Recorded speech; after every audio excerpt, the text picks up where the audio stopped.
this is Unity. So this computer is actually talking to this computer. So this is our server, it's spitting it out into Unity, and this is where you're going to get your augmented reality. So last night, David and I got together and we did a quick demonstration of a screen capture here.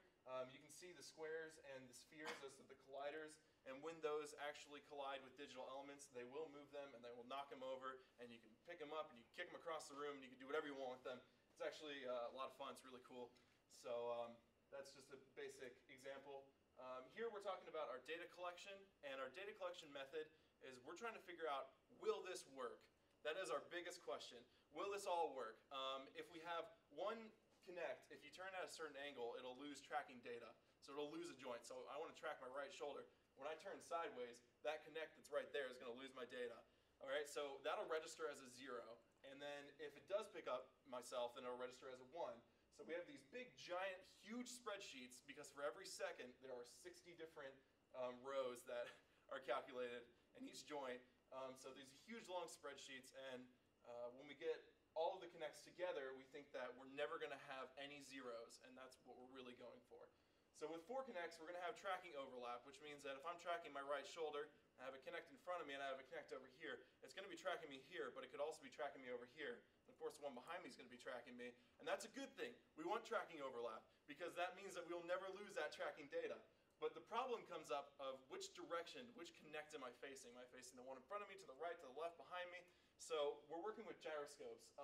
Here's a basic, what our entire thing is going to look like in the end. We have your 4 Kinects, front, right, left side, in the back. We have our server up here. All of these talk to the server, and then the server will put it up on a screen somewhere off camera that the actor can actually see. So with the gyroscope, what we do is we have a phone app, and you just turn the phone app on, slip it into your front pocket, and whichever direction you turn, the computer will be able to tell which camera you're facing. We're actually working to get rid of gyroscopes, because we don't want to have the actors have phones in their pockets while they're filming. So that's one of the things that we're working with right now. This process has never been used in film production to this point. It's always been really old school. They still use the same filming techniques from like 1988. And we think that that could expedite the production process, which would be really good, and it'll eliminate the need for refilming. Like when an actor does something just slightly that doesn't match up with what the director had in mind, they have to go back and reshoot that entire scene.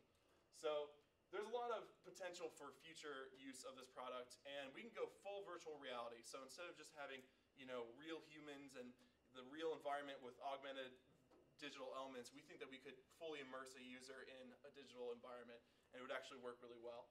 That'll work with games, and then also for dynamic business presentations, that would be really cool. If you're in a business, you want to change slides, you just kind of go like that and change the slides. It'd be really cool. So thanks for paying attention to me up here. I'd like to thank Dr. Patrick Connolly, he's our faculty advisor, and the third floor, who is our industry mentor, and we've asked him lots of questions. So anybody have any questions? Cool.